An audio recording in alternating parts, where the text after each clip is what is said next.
नए नियम के एक कोने में फाइलीमन की छोटी सी पुस्तक हमें दिखती है, जो कि पौलुस के द्वारा लिखी गई है एक पत्र के रूप में एक व्यक्ति को जिसका नाम है फाइलीमन। और ऐसा प्रतीत होता है इसको जब हम पढ़ते हैं पूरी पत्र को कि पौलुस की उम्र इस टाइम पे काफी ज्यादा हो गई थी। पौलुस अपने लिए बोलता है Paul the elder, Paul the aged. और इस पत्र में एक बीच में से एक कहानी शुरू होती है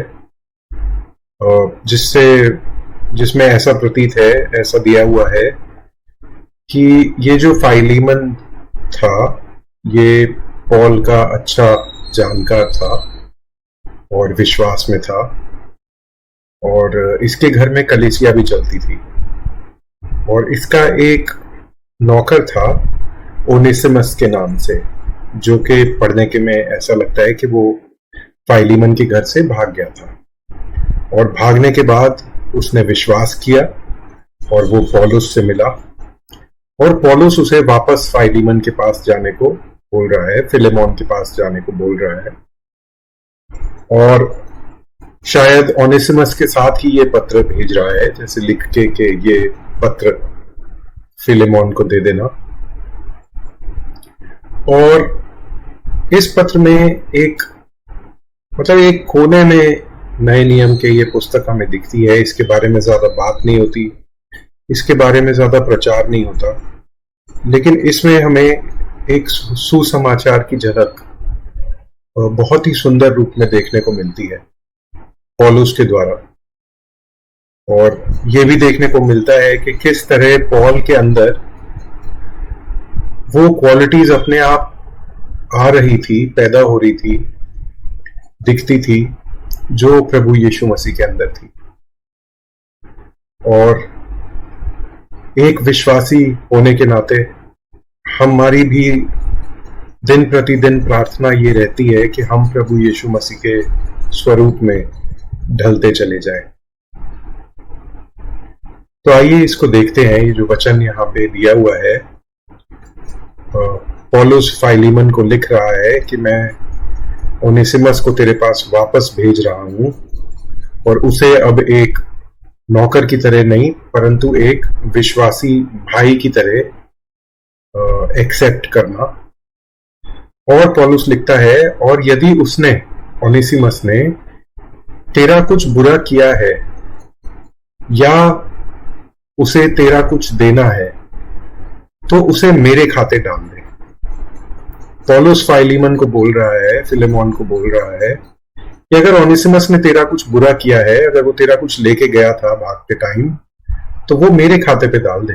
पौलुस बोलता है, मैं स्वयं अपने हस्ताक्षर से यह लिख रहा हूं कि उसकी भरपाई तुझे मैं करूंगा। अगर आप किसी भी दुनिया में समझदार व्यक्ति, जैसे हमारे रिश्तेदार होते हैं, उनमें कुछ लोग होते हैं जिन्होंने जीवन में बहुत अच्छा पैसा कमाया या बहुत नाम कमाया, या वो बहुत अच्छी पोस्ट पे पहुंच गए, और सारी रिश्तेदारी में हम सोचते हैं कि वो बहुत समझदार है। अगर आप उनसे कभी भी बात करेंगे, उनसे पूछेंगे कि आपने क्या कुछ सीखे अपने जीवन में, अपने अनुभवों से सीखी हैं, क्या कुछ चीजें आपने अपने जीवन में अनुभवों से सीखी हैं, क्या विजडम आपने गैदर करी है जो आप हमसे शेयर करना चाहें, तो बहुत बार वो लोग एक बात का जिक्र करते हैं कि कभी भी किसी की गारंटी मत लेना, कभी भी किसी व्यक्ति की सिक्योरिटी तुम मत देना, किसी की जिम्मेदारी तुम मत लेना, किसी का कर्जा अपने ऊपर मत लेना। अगर कोई कहीं से लोन ले रहा है या उधार ले रहा है तो उसकी सिक्योरिटी तुम मत बनो, क्योंकि दुनियावी बुद्धि समझ के हिसाब से ये एक फंसने वाला काम हो जाता है कि वो व्यक्ति तो जो उसे लेना था वो लेके चला जाएगा और आप फंस जाओगे और उसका कर्जा आपको चुकाना पड़ेगा। लेकिन ये देखिए कि ये दुनियावी जो विजडम है, दुनियावी जो समझ है, वो वचन के कितनी विपरीत है, और किस तरह पॉल के अंदर सुसमाचार भरा हुआ था कि वो जब इससे फिलेमोन से बात कर रहा है, तब भी वो एक तरह से जो हमारे लिए प्रभु यीशु मसीह ने कहा परमेश्वर से, एक तरह से वही चीज पौलुस फिलेमोन को बोल रहा है कि अगर ओनेसिमस से कोई गलती हुई थी तो वो तू मेरे खाते में डाल दे, उसकी भरपाई मैं करूं। ये एक सुसमाचार की क्लियर पिक्चर यहाँ पे देखने को मिलती है।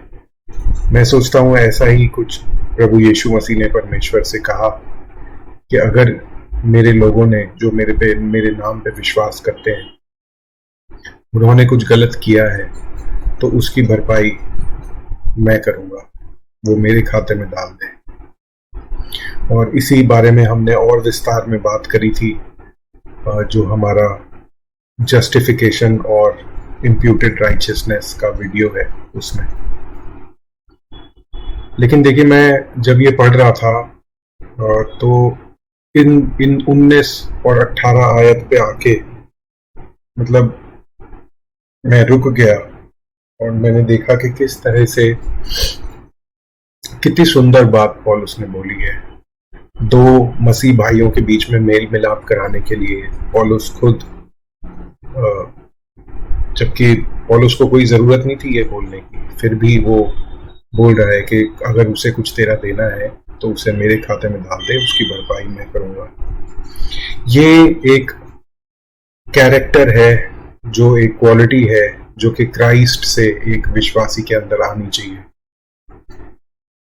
पहली तो ये कि दो भाइयों के बीच में मेल मिलाप कराने वाला, जो प्रभु यीशु मसीह ने मत्ती 5 में भी कहा कि धन्य है वे जो शांति फैलाते हैं, blessed are the piece makers.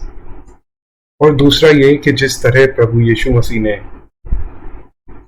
हमारा बोझ, हमारे पापों का बोझ अपने ऊपर उठा लिया, उस तरह से हम भी दूसरों के बोझ में अपना कंधा लगा सकते हैं।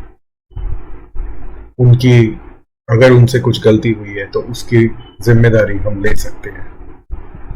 चाहे एक दुनियावी सेंस में यहाँ पे बात हो रही है, पापों की जिम्मेदारी तो हर व्यक्ति को अपनी खुद ही भुगतनी है। तो ये छोटी सी पुस्तक है और इस पे बहुत कम मैंने एक प्रचार होता हुआ सुना है, लेकिन देखिए सुसमाचार कितना साफ साफ यहाँ पे 18 और 19 में हमें देखने को मिल जाता है।